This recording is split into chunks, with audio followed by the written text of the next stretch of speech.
بسم الله الرحمن الرحيم الحمد لله رب العالمين والصلاة والسلام على أشرف الأنبياء وسيد المرسلين نبينا محمد وعلى آله وصحبه أجمعين أما بعد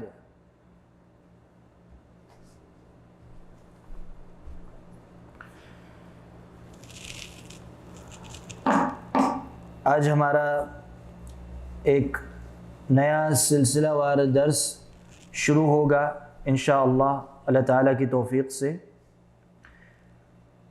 اور اس درس میں ہم صحیح بخاری میں سے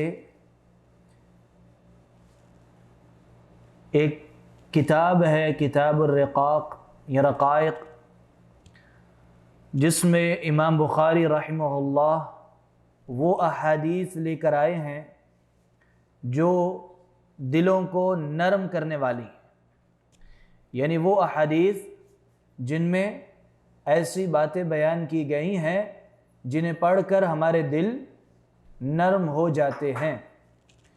تو ان احادیث کو امام بخاری رحمہ اللہ نے جمع کیا ہے ایک جگہ پہ، اور اس پورے مجموعے کا نام یہ رکھا کتاب الرقاق یا کتاب الرقائق۔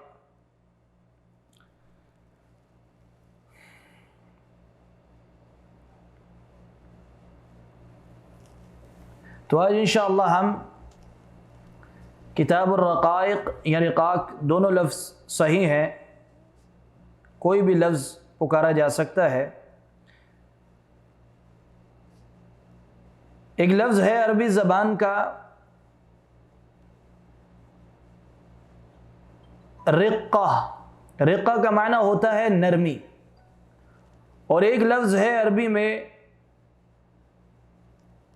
قسوہ، قسوہ کا معنی ہوتا ہے سختی۔ تو دل کی سختی اور دل کی نرمی، یہ دونوں چیزیں آپس میں ٹکراتی ہیں، اپوزٹ ہیں، متضاد چیزیں۔ ایک انتہائی خطرناک ہے اور وہ کیا ہے؟ دل کی سختی، اور دل کی نرمی ہمارے لیے بہت زیادہ ضروری ہے۔ بنی اسرائیل کے واقعات اللہ تعالیٰ نے قرآن پاک میں بیان کیے ہیں۔ ان واقعات میں جہاں اللہ رب العزت نے بنی اسرائیل کی نافرمانیوں کا ذکر کیا ہے کہ بار بار اللہ تعالیٰ کی وہ نافرمانیاں کیا کرتے تھے، جیسا کہ سورہ بقرہ میں اللہ تعالیٰ نے گائے کا واقعہ بیان کیا کہ اللہ رب العزت نے بنی اسرائیل کو حکم دیا کہ ایک گائے ذبح کرو۔ موسیٰ علیہ السلام نے کہا تمہارا رب تمہیں حکم دیتا ہے گائے ذبح کرو، تو گائے ذبح کرنے کی بجائے انہوں نے آگے سے کیا کرنا شروع کر دیا؟ مختلف سوالات۔ پہلے سوال کیا؟ گائے کیسی ہونی چاہیے؟ اللہ تعالیٰ نے پھر حکم دیا گائے نہ بہت بوڑھی ہو اور نہ بہت چھوٹی عمر کی ہو، درمیانی ہو۔ پھر کہنے لگے گائے کا رنگ کیسا ہونا چاہیے؟ اللہ رب العزت نے پھر حکم دیا گائے زرد رنگ کی ہونی چاہیے، ایسی ہو کہ دیکھنے والے کو سکون ملے۔ پھر بھی باز نہیں آئے، عمل نہیں کیا۔ پھر ایک اور سوال کر دیا کہ ہمیں سمجھ نہیں آ رہی، کوئی اور نشانی بتاؤ گائے کیسی ہو۔ اللہ رب العزت نے ایک اور نشانی بتا دی کہ اس گائے ایسی ہونی چاہیے جس سے کبھی کھیتی باڑی کا کام نہ لیا گیا ہو، اس کے جسم کے اوپر کوئی داغ دبا نہ ہو۔ اب اتنے سارے سوالات کرتے رہے تو یہ بنی اسرائیل کی عادت تھی کہ اللہ رب العزت کا حکم ماننے کی بجائے الٹا کوئی نہ کوئی سوال کرتے، نافرمانی کی طرف چلے جاتے، اللہ کے نبیوں کو تنگ کرتے، اذیتیں دیتے، کیونکہ ان کے دل سخت ہو گئے تھے۔ اب یہ گائے کا جو واقعہ ہے، گائے آخرکار جب انہوں نے ذبح کر لی تو ذبح کرنے کے بعد گائے کا جسم کا ایک حصہ لیا، ایک بوٹی لی اور جا کے مردے کو لگائی اور مردہ اچانک زندہ ہو گیا، مردہ زندہ ہو گیا۔ اور یہ بات غور کرنے والی ہے کہ نہیں کہ دنیا کے اندر کوئی مردہ ہمارے سامنے زندہ ہو جائے تو ہمارے لیے کیسا وہ واقعہ ہوگا؟ سارے چینلوں پہ کیا ہوگا؟ وہی ہیڈ لائن بن جائے گی، ہر جگہ واٹس ایپ کے اوپر سوشل میڈیا پہ پھیل جائے گی، فلاں جگہ پہ ایک بندہ مرا ہوا ہے اور وہ کیا ہو گیا ہے؟ زندہ ہو گیا ہے۔ لوگ حیران ہوں گے کہ نہیں ہوں گے کہ دنیا میں مر کے بھی زندہ ہو سکتے ہیں۔ ہر کوئی سوچے گا کہ یعنی اس کا مطلب ہے چلو مرنے کے بعد بھی زندہ ہو سکتے ہیں، کوئی نہ کوئی چانس دوبارہ زندگی کا ہے۔ لیکن وہ تو اللہ تعالیٰ کی قدرت تھی کہ ایک واقعہ ہوا، اللہ تعالیٰ نے اپنی قدرت دکھائی، ان کو گائے ذبح کروائی، جیسے بھی انہوں نے لمبے سوالات کر کر کے آخرکار جب گائے ذبح ہوئی اور اس کے گوشت کا ایک حصہ اس مردے کو لگایا گیا، مردہ زندہ ہو گیا۔ اب اس سے ان کے دل بہت زیادہ نرم ہو جانے چاہیے تھے اللہ تعالیٰ کی قدرت کو دیکھ کے کہ اللہ رب العزت ہر چیز کے اوپر قادر ہے۔ قیامت کے دن تو لوگ دوبارہ زندہ ہوں گے ہی، اللہ تعالیٰ چاہے تو وہ دنیا میں بھی مردوں کو زندہ کر سکتا ہے۔ یہ اللہ تعالیٰ کی قدرت ہے۔ اور اس سے اور ڈر پیدا ہونا چاہیے کہ ہم یہ نہ سمجھیں کہ مرنے کے بعد معاملہ ختم ہو جائے گا، دوبارہ اٹھائے جانا ہے، اٹھائے جانے کے بعد سوالات ہوں گے، حساب و کتاب ہوگا، جو دنیا میں عمل کیا وہ ایک ایک چیز کے بارے میں جواب دینا پڑے گا۔ ایسا واقعہ دیکھ کر ہمارے دل کیا ہونے چاہیے؟ بنی اسرائیل کے دل کیا ہوئے؟ نرم ہوئے؟ نہیں۔ اللہ تعالیٰ اگلی آیت کریمہ میں ارشاد فرماتا ہے ثم قست قلوبکم من بعد ذلک، ان کے دل اور زیادہ سخت ہو گئے۔ کتنے سخت ہو گئے؟ فَهِيَ كَالْحِجَارَةِ أَوْ أَشَدُّ قَسْوَةً، اتنے زیادہ سخت ہو گئے کہ پتھر کی طرح ہو گئے اور پتھر سے بھی زیادہ سخت ہو گئے۔ تو جب ان کے دل سخت ہو گئے تو دل کے سخت ہونے کی وجہ سے اللہ تعالیٰ کی قدرت جو اتنا بڑا ایک واقعہ ان کے سامنے رونما ہوا اللہ تعالیٰ کی قدرت کا، اس کے باوجود بھی ان کو کوئی اثر نہیں ہوا۔ کیوں نہیں ہوا؟ کیونکہ ان کے دل کیا ہو چکے تھے؟ سخت ہو چکے تھے۔ تو جب دل سخت ہو جائیں تو پھر اللہ رب العزت کے فرامین بندے کے اوپر اثر نہیں کرتے، قرآن کی آیات اثر نہیں کرتی، یا اللہ کے رسول صلی اللہ علیہ وسلم کی حدیث کو سنتا ہے بندہ پھر بھی اس سے متاثر نہیں ہوتا، دین کی بات سنتا ہے اس سے متاثر نہیں ہوتا، کیونکہ اس کا دل کیا ہو گیا ہے؟ سخت ہو گیا ہے۔ تو دل کا سخت ہونا انتہائی خطرناک بات ہے۔ اس کے مقابلے میں ہونا کیا چاہیے؟ دل نرم ہونے چاہیے۔ ایک سورت ہے قرآن پاک میں، آپ سب کو یاد ہوگی، اَرَأَيْتَ الَّذِي يُكَذِّبُ بِالدِّينِ، کیا تم نے ان لوگوں کو دیکھا ہے جو جھٹلاتے ہیں کس دن کو؟ قیامت کے دن کو جھٹلاتے ہیں۔ اب یہ قیامت کے دن کو جھٹلانے والے لوگ کون سے ہیں؟ اگلی آیت کیا ہے؟ اَرَأَيْتَ الَّذِي يُكَذِّبُ بِالدِّينِ، آگے کیا ہے؟ فَذَلِكَ الَّذِي يَدُعُّ الْيَتِيمَ، یہ وہ لوگ ہیں جو یتیموں کو دھکے دیتے ہیں۔ یتیموں کو کیا کرتے ہیں؟ دھکے دیتے ہیں۔ کیوں؟ ان کے دل سخت ہو گئے ہیں تو قیامت کا ذکر بھی ان کے اوپر کوئی اثر نہیں کر رہا۔ قیامت کے دن کو بھی وہ کیا کر رہے ہیں؟ جھٹلا رہے ہیں۔ ان کے دل سخت، یتیموں کو دھکے دینا یہ نرم دل بندے کا کام ہے یا سخت دل بندے کا کام ہے؟ آپ کے پاس کے پیسے مانگنے آئے بیچارہ، کوئی یتیم ہے بیچارہ کچھ پیسے مانگ رہا ہے، آپ اس کو دے نہیں سکتے تو کم از کم دھکا بھی نہیں دیں گے۔ آپ نرم دلی کا اظہار، تھوڑا ہمدردی تو ہونی چاہیے نا، اگر کسی کی طاقت نہ بھی ہو تو کم از کم کیا ہوگا؟ اس کے دل میں ہمدردی آئے گی۔ لیکن ایک بندہ اس کو کچھ دے بھی نہ، مدد بھی نہ کرے، وہ الٹا دھکا دے دے تو وہ کتنا زیادہ سخت دل والا انسان ہے۔ اللہ تعالیٰ نے دونوں باتوں کو جوڑ کے بیان کیا۔ یہ وہ لوگ ہیں جو قیامت کے دن کو جھٹلاتے ہیں۔ تو سخت دل ہونا یہ خطرناک چیز ہے، لہٰذا ہمیں اپنے دل کو کیا کرنا ہے؟ نرم کرنا ہے، اپنے دل کو نرم کرنا۔ اور پچھلے ہفتے ہی ہم نے جو حدیث پڑھی تھی ہرقل والی، اس میں ایک نقطہ آیا تھا، سوال آیا تھا، ہرقل نے ابو سفیان سے کیا پوچھا تھا کہ اللہ کے رسول صلی اللہ علیہ وسلم کے بارے میں کہ جس نے نبوت کا دعویٰ کیا ہے اس کے اوپر ایمان لانے والے زیادہ تر اشراف ہیں یا ضعفاء ہیں، یعنی بڑے طبقے کے لوگ ہیں یا کمزور لوگ ہیں۔ اور میں نے بتایا تھا کمزور کا یہاں معنی کیا ہے؟ کمزور کا معنی پیسے کے اعتبار سے کمزور نہیں، بلکہ کس اعتبار سے کمزور؟ دل کے اعتبار سے نرم دل، ہمدردی رکھنے والے۔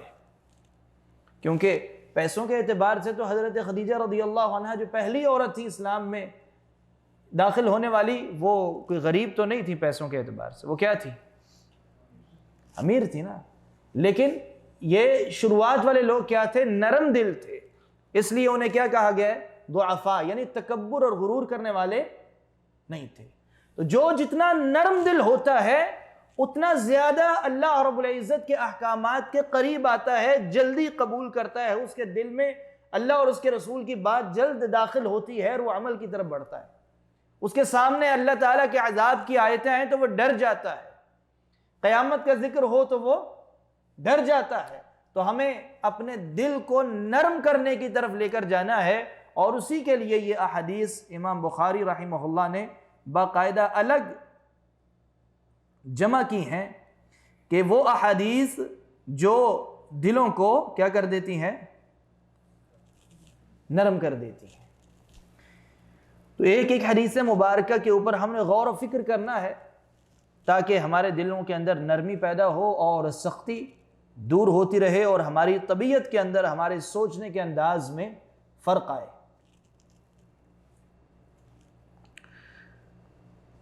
پہلی حدیث مبارکہ امام بخاری رحمہ اللہ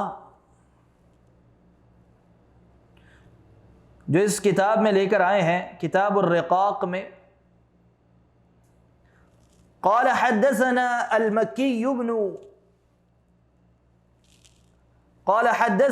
المكي بن إبراهيم قال أخبرنا عبد الله بن سعيد هو ابن أبي هند عن أبيه عن ابن عباس رضي الله عنهما قال النبي صلى الله عليه وسلم نعمتان مغبون فيهما كثير من الناس الصحة والفراغ۔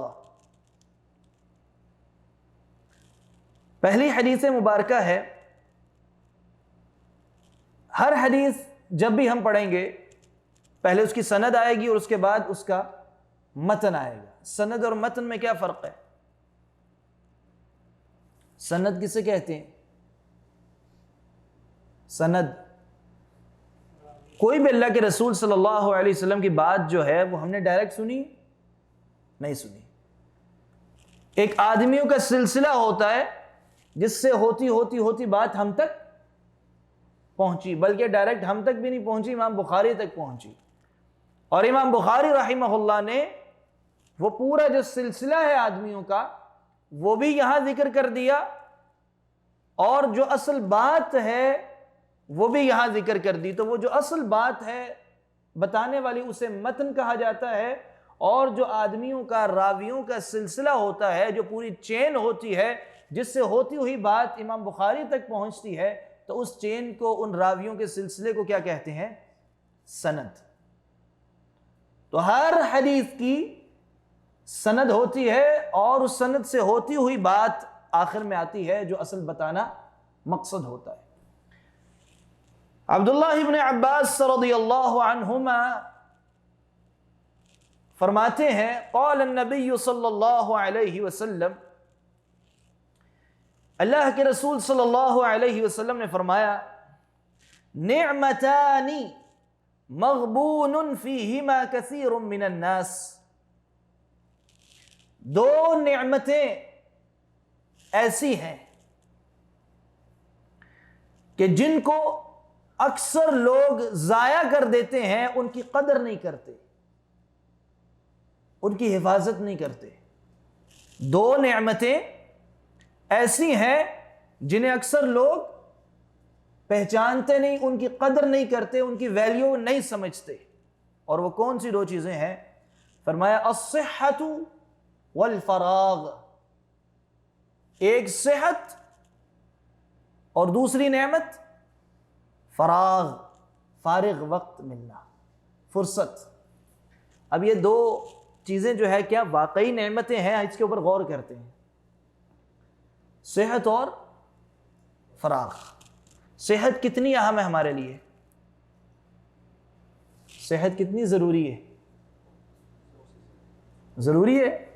اگر صحت نہ ہو تو پھر کیا ہوگا؟ ہاں کیا ہو جائے گا؟ کچھ بھی نہیں رہے گا، کوئی کام کرنے کے قابل بندہ نہیں رہے گا. صحت کتنے کی ملتی ہے؟ تو پیسوں سے خریدی جا سکتی ہے؟ ہاں نہیں ہے. اللہ تعالیٰ کی کتنی بڑی نعمت ہے کہ جو خریدی نہیں جا سکتی. کتنے پیسے لگ جاتے ہیں آپریشنوں پہ، اس کے باوجود بھی لوگ ٹھیک نہیں ہو پاتے. اور ایک بندہ شروع سے صحت مند ہے، پیدا ہوا، انسان بیمار پیدا ہوتا ہے، صحت مند پیدا ہوتا ہے. صحت مند پیدا ہوتا ہے، بہت کم چانس ہوتے ہیں، کم کیس ہوتے ہیں جو.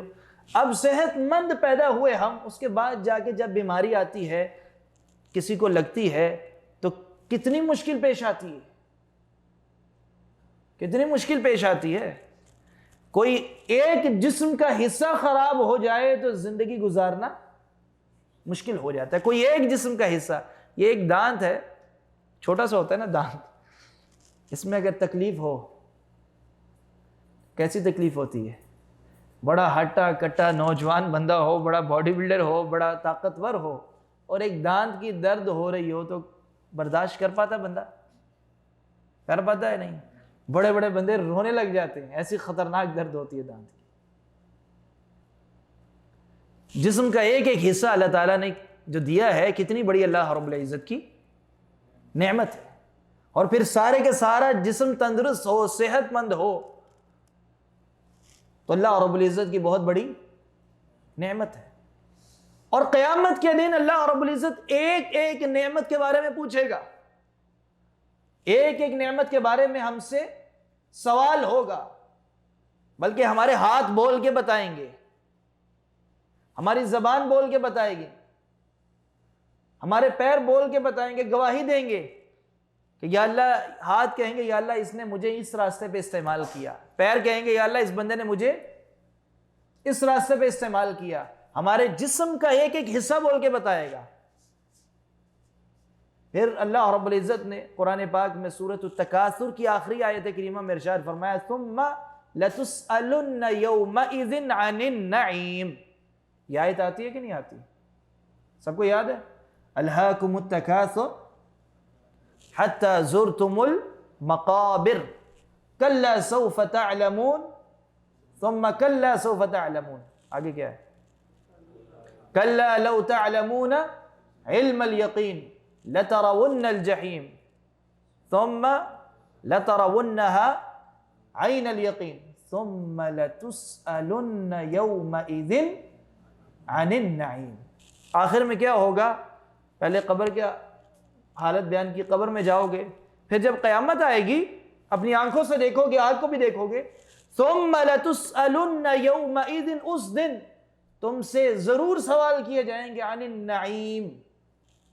جتنی اللہ تعالیٰ نے دنیا میں نعمتیں دی ہیں، ایک ایک نعمت کے بارے میں ہم سے سوال کیا جائے گا.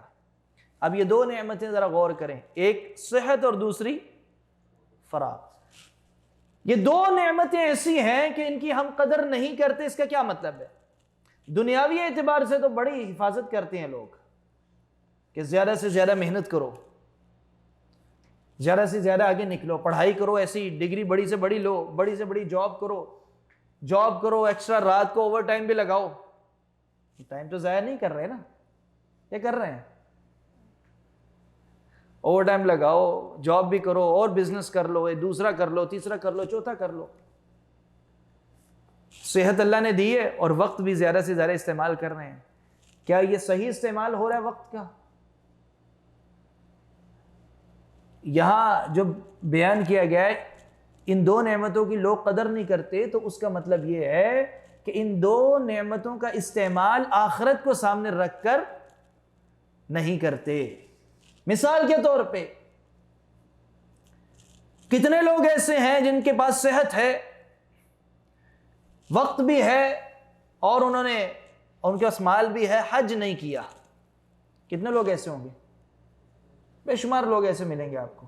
آپ ان کو بولیں بھائی حج کر لو، تمہارے اوپر واجب ہو گیا ہے، فرض ہے، ساری استطاعت پوری ہو گئی ہے، وہ کہے گا بس یہ 1-2-4 کام میں اگلے سال کر لوں گا۔ آپ اگلے سال جائیں اس کے پاس تو وہ کہے گا اس سے اگلے سال کر لوں گا، بہانے پہ بہانہ لگاتا جائے گا۔ اسی طرح کتنے ایسے کام ہیں کہ میرے پاس ابھی صحت ہے، میں خیر کے کام کر سکتا ہوں، میرے پاس فارغ وقت بھی ہے، لیکن میں نہیں کر رہا، اور جب میں کسی اور دنیا کے کام کے قابل نہیں رہتا، اس کے بعد آخر میں کیا ہوتا ہے کہ جو دنیا کے کام کے قابل نہیں رہتا تو پھر وہ کیا کرتا ہے؟ پھر وہ کہاں جاتا ہے؟ پھر وہ مسجد کا رخ کر لیتا ہے۔ ہمارے ہاں ایسا ہی ہوتا ہے نا، ساری جوانی کہاں لگاتے ہیں ہم؟ ساری جوانی آخرت کو بھلا کر دنیا میں لگاتے ہیں۔ اگر تو آخرت کو ترجیح دے کر دنیا میں لگائی جائے تو کوئی حرج نہیں ہے، لیکن آخرت کو بھلا کر صرف دنیا کی ترقی کامیابی کے اندر لگا دیتے ہیں، اور جب دنیا کا کوئی کام کرنے کے قابل نہیں رہتے تو پھر ہم کیا کرتے ہیں؟ پھر کسی کا سہارا لے کے، چھڑی پکڑ کے، کوئی لاٹھی پکڑ کے مسجد میں جانے کی کوشش کر رہے ہوتے ہیں، کوئی بیٹے کے سہارے، کوئی بھائی کے سہارے، کوئی کسی اور کے سہارے، اور بعضوں کو وہ بھی توفیق نہیں ملتی۔ تو اس لیے اللہ رب العزت نے جو جوانی دی ہے، صحت دی ہے، جب تک یہ صحت قائم ہے اور فارغ وقت ہے، اس کو زیادہ سے زیادہ خیر کے کام میں لگانا ہے۔ دین اسلام میں مسلمان کے لیے وقت ضائع کرنے کی کوئی گنجائش نہیں ہے۔ ہم لوگ کہتے ہیں نا کہ آؤ بیٹھو گپے شپے ماریں، باتیں شاتیں کریں، ذرا انٹرٹینمنٹ ہو جائے، گھومنے پھرنے جائیں۔ مسلمان بندے کے لیے یہ راستہ دکھایا ہی نہیں گیا۔ کبھی صحابہ کرام نے کبھی بیٹھ کے فضول گپیں ماری؟ کبھی کوئی ایک واقعہ، ایک موقع نہیں ملے گا آپ کو۔ کبھی ٹائم پاس کیا ہو، لمبی لمبی محفلیں ہو نہیں، ہمیشہ اگر ان کی کوئی محفل ہے تو خیر کی محفل ہے۔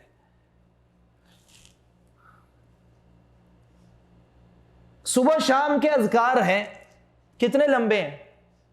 100 مرتبہ ذکر کرنا، استغفر اللہ واتوب الیہ۔ فجر کے بعد بیٹھ کے بندہ اذکار کرنے لگ جائے تو کتنا زیادہ وقت گزر جاتا ہے اذکار میں۔ مغرب سے لے کے عشاء تک وہ اذکار دوبارہ کرے۔ پھر ہر نماز کے بعد کیا ہے؟ ہر نماز کے بعد اذکار ہے۔ اب یہ دیکھیں روٹین مسلمان کی، زیادہ سے زیادہ وہ کیا کر رہا ہے؟ خیر کا کام کر رہا ہے کہ زبان اس کی چلتی رہے گی۔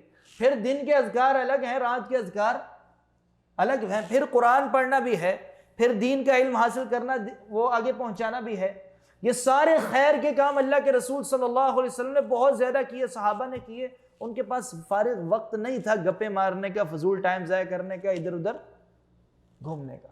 حتیٰ کہ ہم جب قضاء حاجت کے لیے باتھ روم میں جاتے ہیں کہ نہیں جاتے؟ ہر بندہ جاتا ہے۔ نکلتے ہوئے کیا دعا پڑھتے ہیں؟ غفرانک۔ غفرانک کا معنی ہے اے اللہ میں تیری مغفرت کا سوال کرتا ہوں، اے اللہ میں تیری مغفرت کا سوال کرتا ہوں۔ کیوں؟ باتھ روم میں جانا کوئی گناہ کر کے آئے آپ؟ کوئی گناہ کیا ہے؟ ضرورت ہے بندے کی، اللہ تعالیٰ نے بنائی ہے، اپنی حاجت کو پورا کر کے بندہ باہر ہے۔ کس وجہ سے اللہ تعالیٰ کی مغفرت مانگ رہا ہے؟ بعض علماء کہتے ہیں کہ جب بندہ قضاء حاجت کے لیے یا ایسی جگہ پہ بیٹھتا ہے تو وہاں اللہ کا ذکر کرنا منع ہے۔ باتھ روم میں اللہ کا نام نہیں لے سکتے، تو بندہ کچھ لمحوں کے لیے، کچھ منٹ کے لیے محروم ہو جاتا ہے اللہ تعالیٰ کا ذکر کرنے سے۔ تو اس لیے باہر نکلتے ہی وہ دعا کرتا ہے غفرانک، یا اللہ یہ جو وقت نکل گیا ہے اور میں تیرا ذکر نہیں کر سکا، میں تجھ سے مغفرت کا سوال کرتا ہوں۔ یعنی اس کا اپنا کوئی قصور نہیں ہے، اس نے کوئی جرم نہیں کیا، بلکہ اللہ رب العزت کے حکم ہے کہ ایسی جگہ پہ اللہ کا ذکر نہیں کرنا، لیکن چونکہ وہ کچھ لمحے کچھ منٹ اللہ کے ذکر میں مشغول نہیں رہ سکا، اس کا مطلب کیا ہوا کہ باہر کیا کرنا چاہیے؟ باہر کیا کرنا چاہیے؟ باہر تو پھر کوئی سوال ہی نہیں پیدا ہوتا، سوچ ہی نہیں سکتا کہ وہ فضول وقت ضائع کرے۔ بات سمجھ آئی ہے کہ وقت کی کتنی زیادہ اہمیت ہے۔ زبان سے کوئی بات کرو، اللہ کے رسول صلی اللہ علیہ وسلم کی حدیث ہے، من کان یؤمن باللہ والیوم الآخر فلیقل خیرا او لیصمت، جو اللہ پہ ایمان لاتا ہے اور آخرت کے دن پہ ایمان لاتا ہے، فلیقل خیرا، تو وہ خیر کی بات کرے، او لیصمت، یا کیا کرے؟ خاموش ہو جائے۔ خیر کی بات کرے یا خاموش ہو جائے۔ کیا مطلب ہے کہ فضول بات کرنے کی بھی کوئی گنجائش، کوئی سپیس نہیں دی گئی کہ تھوڑا بہت بھی بندہ زبان کا غلط استعمال کرے۔ زبان کو حرکت دینے سے پہلے یہ سوچو کہ میں جو بات کرنے لگا ہوں یہ خیر ہے یا نہیں۔ اگر خیر ہے تو وہ بات کرو، اگر نہیں ہے تو کیا کرو؟ زبان بند کر لو اور خاموش ہو جاؤ۔ یہ دو چیزیں دونوں بڑی جڑی ہوئی ہوتی ہیں، اکثر و بیشتر لوگ یہ دونوں کو ضائع کر دیتے ہیں۔ بہت سارے لوگ ایسے ہوتے ہیں کہ جو سارے کا سارا وقت اس انداز سے گزار دیتے ہیں جیسے وہ انسان کا مشین زیادہ ہے۔ اور ہم میں سے اکثر یہ چیز ہر ایک کی زندگی میں کچھ نہ کچھ ہے۔ مثلا میری اچھی ایک جاب ہے، مجھے ضرورت کے پیسے وہاں سے مل رہے ہیں، کچھ زیادہ مل رہے ہیں ضرورت سے، سیونگ بھی ہو رہی ہے، 8 گھنٹے میں نوکری کر کے آیا ہوں، اچھے پیسے مل رہے ہیں، اس کے باوجود بھی میں کہتا ہوں کوئی بات نہیں، میں پارٹ ٹائم کام اور کر لیتا ہوں تاکہ پیسے زیادہ کما لوں۔ پہلے بھی مل رہے ہیں مجھے، لیکن یہ سوچ کہ اور زیادہ کما لوں، اس سے کیا فائدہ ہوگا، کیا نقصان ہوگا؟ کیا فائدہ ہے، کیا نقصان ہے؟ دنیا بڑھے گی نا، دنیا کے پیچھے بھاگ رہے ہو۔ جبکہ جب اللہ تعالیٰ نے ایک بندے کو ایک اچھا رزق دیا ہوا ہے اور کچھ وقت فارغ مل رہا ہے تو اسے کیا کرنا چاہیے کہ اب جہاں دنیا کے لیے ٹائم دے دیا ہے، ضرورت کا کما لیا، تو باقی وقت خیر کے کام میں بھی لگائے۔ لیکن ہماری کوشش ہوتی ہے، ہم ایک دوسرے کو موٹیویٹ بھی کرتے ہیں تو زیادہ سے زیادہ کام کرنے پہ وہ انسان سے کیا بن جاتا ہے؟ بندہ مشین بن جاتا ہے کہ صبح شام بندہ کام کرتا رہے، نہ اپنی صحت کا خیال رکھتے ہیں، نہ اپنے بچوں کی تربیت کا خیال رکھتے ہیں، نہ اپنا کوئی ذکر و اذکار کوئی روٹین میں شامل ہوتے ہیں، یا خیر کا کام بندہ کوئی شروع کرتا ہے وہ بھی نہیں ہے، کوئی دین کا علم حاصل کرنا، دین کا علم لینا۔ تو یہ بندہ ایسا، ہم لوگ سب لوگ اس کے اندر کچھ نہ کچھ ملوث ہیں، کچھ نہ کچھ ہماری زندگیاں اسی طرح کی گزر رہی ہیں۔ تو اس کا مطلب یہ ہے کہ ہم صحت مند ہو کر جس انداز سے یہ وقت گزار رہے ہیں تو یہ دونوں نعمتوں کو ہم کیا کر رہے ہیں؟ ضائع کر رہے ہیں۔ کیوں؟ کیونکہ ان دو نعمتوں کو اصل میں استعمال کرنا ہے آخرت کو سامنے رکھ کر، لیکن ہم کس کے لیے استعمال کر رہے ہیں؟ صرف دنیا کے لیے، آخرت کو بھلا کر دنیا کے لیے استعمال کر رہے ہیں۔ تو اللہ کے رسول صلی اللہ علیہ وسلم نے یہ تنبیہ کی ہے، اور یہ چھوٹی سی حدیث ہے، صحت اور فارغ وقت۔ تو یہ دونوں چیزیں آپ سب کے پاس اور میرے پاس صحت ہے، تو آئندہ کیا کرنا ہے؟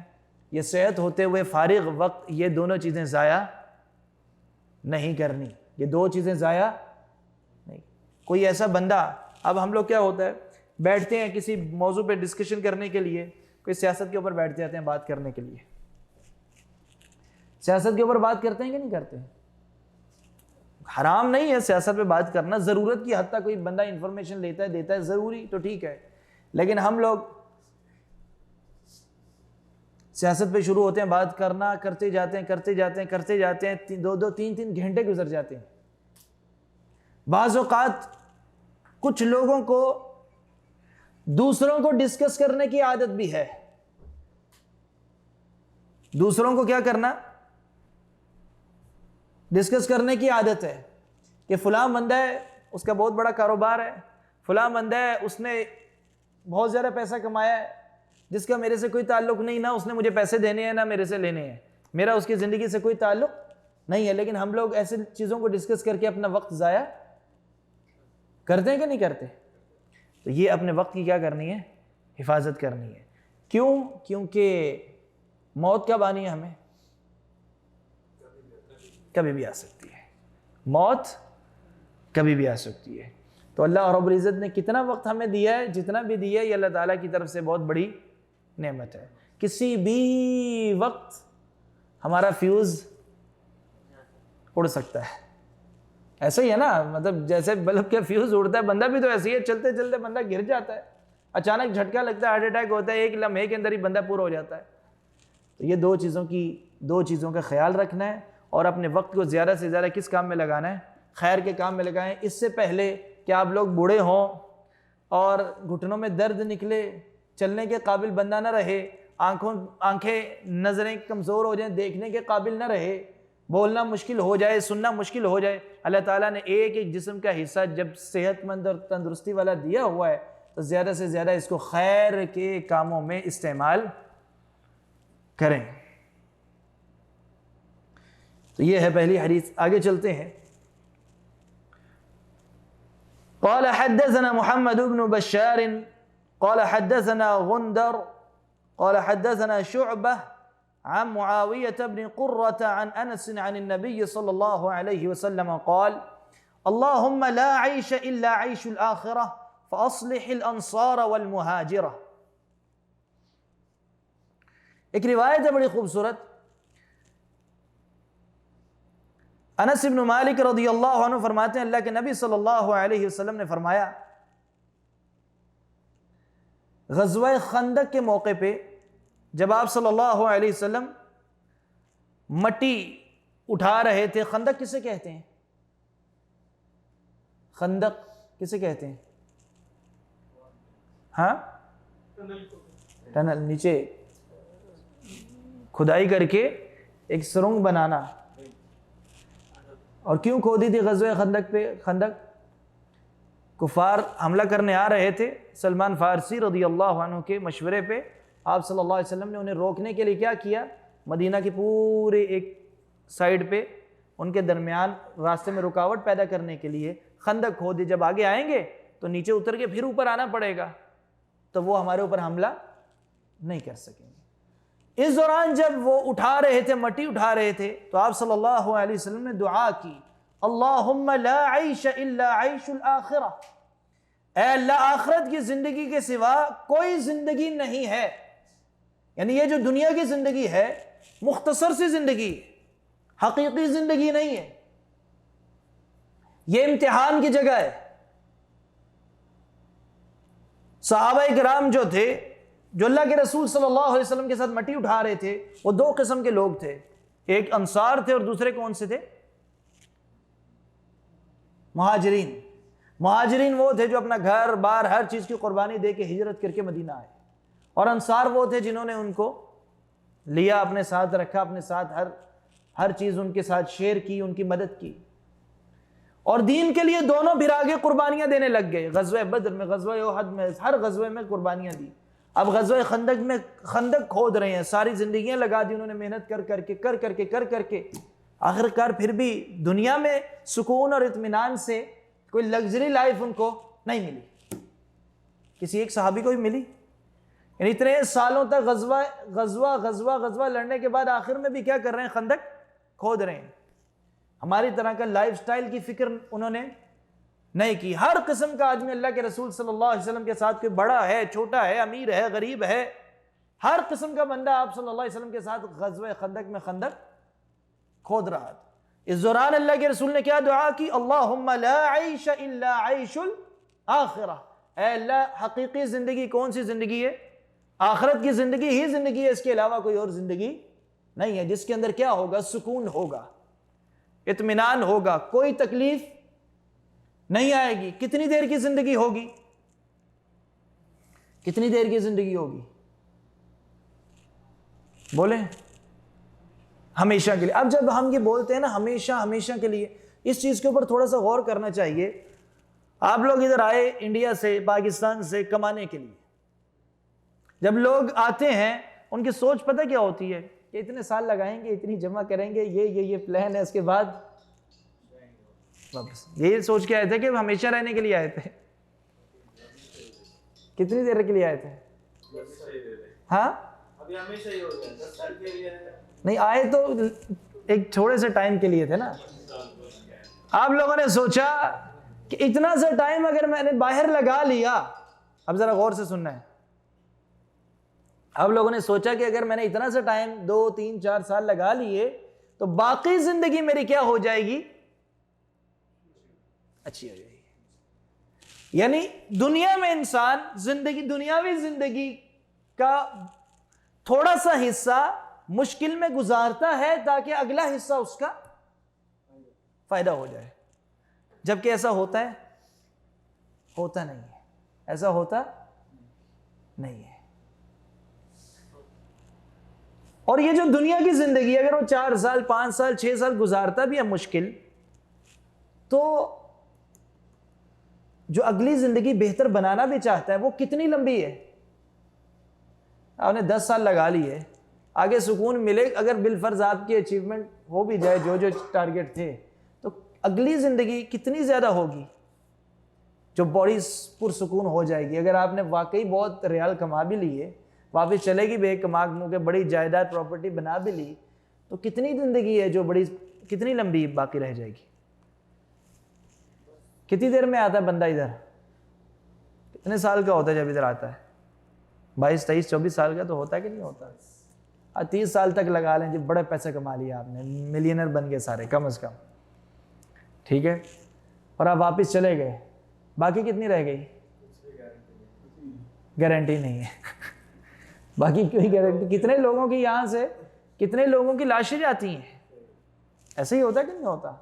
کتنے لوگ بیچارے پردیس کے اندر آ کے مر جاتے ہیں, بیچارے کمانے کے لیے آتے ہیں, روزگار کے لیے, بیوی بچوں کے لیے, واپس جا ہی نہیں پاتے. لمبے لمبے خواب سے جا کے آتے ہیں کہ دنیا کی زندگی بہتر.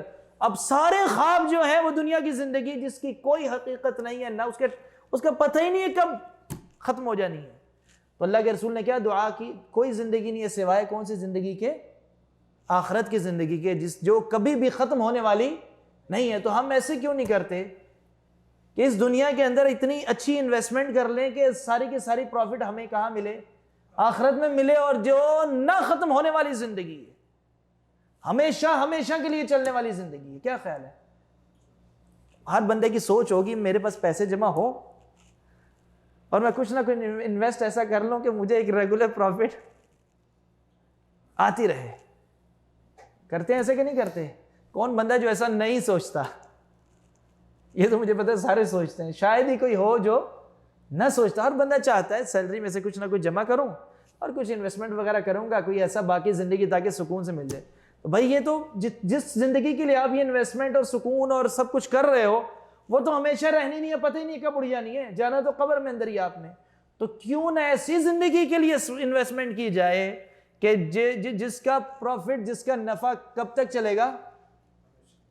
ہمیشہ ہمیشہ کے لیے چلے گا. 10 15 20 سال نہیں چلے گا. ایک بندہ جب جنت میں داخل ہو جائے گا, جنت میں داخل ہو گیا, یہ جنت تو نتیجہ ہے نا.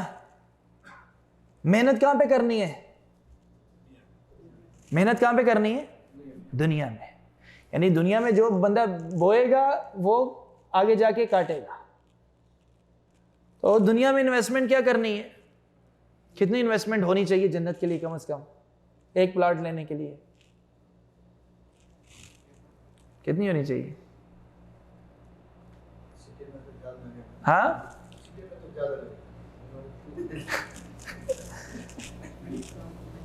اللہ ایک میں آپ کو حدیث سناتا ہوں. فجر کی 2 رکعتیں جو ہوتی ہیں, فجر کی 2 رکعتیں, ان کی کیا فضیلت ہے پتہ ہے؟ اللہ کے رسول نے کیا فرمایا؟ فجر کی 2 رکعتیں خیر من الدنیا وما فیہا, ساری دنیا سے بہتر ہے اور جو کچھ دنیا میں ہے اس سے بھی بہتر ہے. یعنی میں نے اگر 20 30 40 سال سعودی عرب میں لگایا اور بڑا کچھ جمع کیا، یہ تو میرے پاس ہے۔ اللہ تعالیٰ کہتا ہے جو کچھ دنیا میں ہے، دنیا اور جو کچھ دنیا میں ہے سارا کچھ جمع کر لو، ساری دنیا کا مال ہر چیز جمع کر لو، اس سے بہتر کیا ہے؟ فجر کی 2 رکعتیں، فجر کی 2 رکعتیں۔ اللہ کے رسول صلی اللہ علیہ وسلم نے فرمایا جس نے دنیا میں، اب غور سے سنیں، جنت کے اندر کچھ چاہیے تو انویسٹمنٹ کیسے کریں؟ اللہ کے رسول نے فرمایا جس نے دنیا کے اندر اللہ کا گھر بنایا، دنیا کے اندر جس نے اللہ کا گھر بنایا تو اس کا بدلہ کیا ملے گا؟ جنت میں اللہ تعالیٰ اس کا گھر بنائے گا۔ بھائی دنیا کے اندر ہم سب گھر بناتے ہیں کہ نہیں بناتے؟ اپنا بناتے ہیں۔ آپ نے قبر میں لے کے جانا ہے ساتھ اپنے؟ کتنے لوگوں نے قبر میں لے کے جانا ہے؟ کسی نے؟ پتہ ہے نا ہمیں، ہم سب مان رہے ہیں اس بات کو کہ قبر میں تو جانا ہی نہیں ہے، قبر میں جگہ کتنی ہونی ہے، ٹیبل سے ڈبل کر لیں بس، اتنی سی جگہ کے اندر ہمیں ہمارے کپڑے تک نہیں جانے ہمارے ساتھ قبر کے اندر، کپڑے تک ہمارے ساتھ قبر کے اندر۔ اور جن بچوں کے لیے ہم نے گھر جائیداد زمینیں چھوڑ کے جانی ہے، انہی بچوں نے اٹھانا ہے ہمیں اور بڑے پیار سے قبر کے اندر چھوڑ کے آ جانا ہے۔ وہ بھی اگر کوئی دین کی تربیت ہوگی تو دعا کریں گے، ورنہ اگر بچوں کو کوئی دین کا علم نہیں دیا، تربیت اچھی نہیں کی، تو وہ بھی جان چھڑا کے واپس آ جائیں گے اور بھول جائیں گے، وہ بھی پیچھے سے کوئی دعا کرنے والا بھی باقی نہیں رہے گا۔ یعنی یہ دنیا ہے، یہ ہے دنیا، اس کی کیا حقیقت ہے؟ کوئی حقیقت کہ انسان اتنی محنت کرتا ہے، اتنا کچھ جمع کرتا ہے، جوڑتا ہے، اس کی حفاظت کرتا ہے، اور آخر میں سارا کچھ ادھر بیٹھا رہتا ہے اور بندہ خود آگے نکل جاتا ہے۔ تو آپ صلی اللہ علیہ وسلم نے کیا فرمایا؟ اللہم لا عیش الا عیش الآخرہ، اللہ کوئی زندگی نہیں سوائے کس زندگی کے؟ آخرت کی زندگی کے۔ اس لیے ہم میں سے کسی کو نہیں پتا کہ ہماری دنیا کی زندگی کا یہ جو دیا جل رہا ہے، چراغ جل رہا ہے، کب بجھ جانا ہے۔ اس لیے جتنی محنت کرنی ہے، جتنا انویسٹمنٹ کرنی ہے، وہ کس کو سامنے رکھ کے کرنی ہے؟ جنت کو سامنے رکھ کے، آخرت کو سامنے رکھ کے، جو ہمیشہ ہمیشہ کے لیے چلنے والی۔ ہاں دنیا میں کتنا کرنا چاہیے؟ کیا بالکل ہی کمانا ہی چھوڑ دیں کیا؟ نہیں، کمانا نہیں چھوڑنا، اس کا یہ مطلب نہیں کہ گھر نہ بناؤ، بھائی ضرورت کا گھر ہونا چاہیے۔ ایک بندے کی ضرورت پوری ہو جاتی ہے 15-20 لاکھ روپے کا گھر بنانے سے، لیکن وہ کہتا نہیں بھائی فلاں بندے نے، میرے رشتہ دار نے اتنے کا بنایا تو میں نے بھی اس سے۔ ساری زندگی ادھر رینٹ کے گھر کے اندر رہتے ہیں لوگ، 2-2 3-3 کمروں میں، اپنے ملک میں دکھانے کے لیے، اور جب واپس بھی نہیں جاتے۔ میں نے ایسے بے وقوف لوگ بھی دیکھے ہیں، واپس بھی نہیں جاتے، بڑا گھر بناتے ہیں اور رہ ادھر ہی رہے، دنیا میں بھی اس میں نہیں رہ رہے۔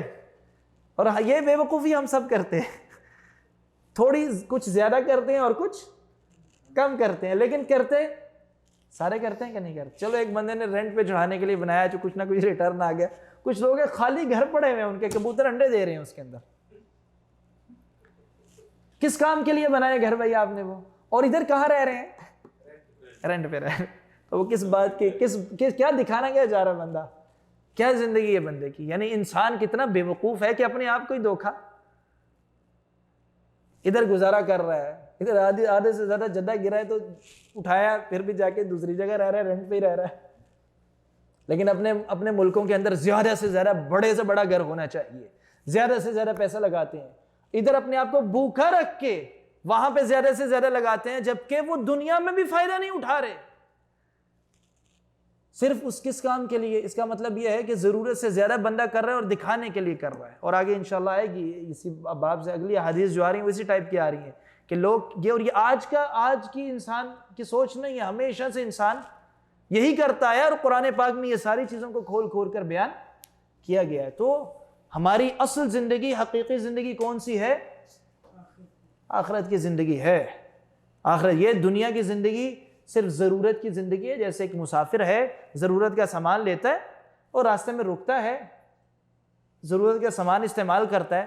یا آپ مدینہ جا رہے ہوں تو کیا الماری، صوفے، سارا کچھ اٹھا کے جائیں گے؟ کیوں؟ اگر بیٹھنا ہو آپ نے تو کیا لے کے جائیں گے ساتھ؟ کیا لے کے جائیں گے؟ ایک کپڑا لے جائیں گے، چٹائی نما کپڑا ایک لے جائیں گے، یا کوئی پلاسٹک کی کوئی چیز لے جائیں گے. صوفہ کیوں نہیں لے کے جاتے اپنے ساتھ گاڑی میں رکھ کے؟ کیوں نہیں لے کے جاتے؟ کہ راستے میں محطہ آتا ہے, اتر کے بندہ بیٹھتا ہے تو چائے وغیرہ پی لیتا ہے. کیوں نہیں لے کے جاتے؟ کہ لے کے جائے بندہ کہ کیا بے وقوف آدمی ہے بھائی, مسافر ہے, ہلکا سامان اٹھاؤ. تو یہ ہماری پوری زندگی سفر ہے, یہ دنیا مسافر خانہ ہے. یہاں کچھ لمحوں کے لیے, ٹائم کے لیے اسٹے کرنے آئے ہیں, جس کا ہمیں پتہ ہی نہیں چلتا. کورونا 2 سال کھا گیا ہمارے, ایسے ہی ہے. 2 سال تو کورونا میں چلے گئے. آپ گھر میں بیٹھ کے زندگی گزار دی آپ نے 2 سال, گھر میں بیٹھ کے 2 سال زندگی گزار دی, باقی بھی اسی طرح تیزی سے نکل جانی ہے. تو آخرت کی زندگی کی طرف فوکس کریں. صحابہ کرام نے دن رات, اور یہ اللہ کے رسول نے دعا کب کی؟ اس ماحول کو دیکھنا ہے, کس سچویشن میں کی دعا؟ جب صحابہ کیا کر رہے تھے؟ خندق کھود رہے تھے. تو مطلب کیا تھا کہ صحابہ بے شک ساری زندگی جنگیں لڑتے رہے, اسلام کی خاطر قربانیاں دیتے رہے, خندق کھود رہے ہیں, مٹی کے اندر ہاتھوں سے اٹھا اٹھا کے خندق کھود رہے ہیں. تو گھبرانے کی ضرورت نہیں ہے, مایوس نہیں ہونا, پریشان نہیں ہونا کہ ہم لوگ تو مشکل سے زندگی گزار رہے ہیں, ہمیں پتہ نہیں کب سکون ملے گا, ہمیں پتہ نہیں کب سکون کی زندگی گزارنے کو ملے گی. تو پریشان نہیں ہونا, کیونکہ دنیا کی زندگی ہمارے لیے کیا ہے؟ امتحان کی جگہ ہے. تھوڑی دیر کے لیے ہم آئے ہیں, ہمارے لیے ہمارا فوکس کس پہ ہونا چاہیے؟ آخرت کے اوپر. تو آخرت ہی تو ہمیں, اچھا اس سے کیا پتہ چلا؟ ایک حوصلہ ملتا ہے, اس سے ہمیں ایک موٹیویشن ملتی ہے کہ اگر دنیا کے اندر پریشانی ہے بھی تو پریشان ہونے کی ضرورت نہیں, کیونکہ یہ کتنی زیادہ سے زیادہ کتنی دیر بندہ پریشان رہے گا؟ ایک بندہ پریشان رہے تو کتنی دیر تک رہے گا؟ ہاں, جب تک زندہ ہے, جب تک زندہ ہے, جب تک زندہ ہے تب تک رہے گا نا. اس کے بعد کیا ہے؟ مر جانا ہے. موت کے بعد پھر نئی زندگی ہے. تو یہ پریشانی وقتی ہے. اصل پریشانی جس سے ڈرنا چاہیے وہ کون سی ہے؟ قیامت کے دن اللہ تعالیٰ نے جہنم تیار کی ہے, آگ تیار کی ہے. اس پریشانی, کیونکہ وہ ہمیشہ ہمیشہ کے لیے چلنی ہے, اس سے بچنے کے لیے دعا کریں اور جنت کے اندر جانے کے لیے دنیا میں محنت کریں, اللہ تعالیٰ سے دعا کریں. تو دنیا کی زندگی کے اندر اگر کوئی کامیاب نہیں ہوا, بہت پیسہ نہیں کمایا, کچھ نہیں جمع پونجی کی, تو مایوس ہونے والی بات نہیں ہے, کیونکہ اللہ کے نبی صلی اللہ علیہ وسلم نے کتنی زیادہ جائیداد چھوڑی تھی دنیا میں. کتنے کیا کچھ چھوڑ کے گئے تھے آپ؟ کتنی چھوڑی تھی؟ کوئی کچھ بھی نہیں. اور حدیث میں آتا ہے کہ اللہ کے انبیاء درہم اور دینار چھوڑ کے نہیں جاتے, وہ دین کا علم چھوڑ کر گئے. اور علماء نبیوں کے وارث ہیں, نبیوں کے. یہ جو آپ حدیثیں سن رہے ہیں نا, یہ حدیثیں سن رہے ہیں کہ نہیں سن رہے؟ یہ حدیثیں جو ہے نا, یہ قرآن اور حدیث, یہ وراثت ہے. کس کی وراثت ہے؟ کس کی وراثت ہے؟ اللہ کے نبیوں کی وراثت ہے. تو ایک بیٹا ماں باپ کا وارث بنتا ہے, کیا ملتا ہے اسے؟ گھر مل جاتا ہے, کوئی سونا مل جاتا ہے, کوئی پیسے مل جاتے ہیں, کیش وغیرہ, وہ تقسیم ہوتے ہیں اولاد میں. لیکن جس کو دین ملتا ہے, دین کا علم ملتا ہے, وہ کس کا وارث ہے؟ اللہ کے نبی صلی اللہ علیہ وسلم کا وارث. اب آپ کے پاس اختیار ہے, اللہ تعالیٰ نے صحت بھی دی ہے, ٹائم بھی دیا ہے, کون سی وراثت لینی ہے؟ اللہ کے نبی کا وارث بننا کیا چھوٹا اعزاز ہے؟ اگر کوئی بادشاہ مر جائے تو اس کی وراثت کس کے پاس جاتی ہے؟ بیٹے کے پاس. کیا وراثت ملتی ہے اسے؟ بادشاہت. وہ سمجھتا ہے کہ میں اتنے بڑے بادشاہ کا باپ کا وارث ہوں. اور دین کا علم لینے والا کس کا وارث ہے؟ اللہ کے رسول صلی اللہ علیہ وسلم. اب یہ وراثت کے لیے کتنی محنت کرنی پڑ رہی ہے آپ کو؟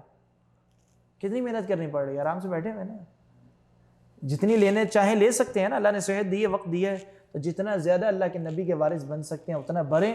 یہ وراثت جو ہے کام کی وراثت ہے, جتنی زیادہ جمع کریں گے اتنی زیادہ خیر ہے اس کے اندر. اور اللہ کے انبیاء نے اسی کو چھوڑا ہے, کوئی درہم اور دینار چھوڑ کر نہیں گئے, اور اسی سے ہماری آخرت کی زندگی بہتر ہوتی ہے. تو یہیں پہ ہم روکتے ہیں. 2 حدیثیں ہم نے پڑھی ہیں. وصلی اللہ علی نبینا محمد وعلی آلہ وصحبہ اجمعین.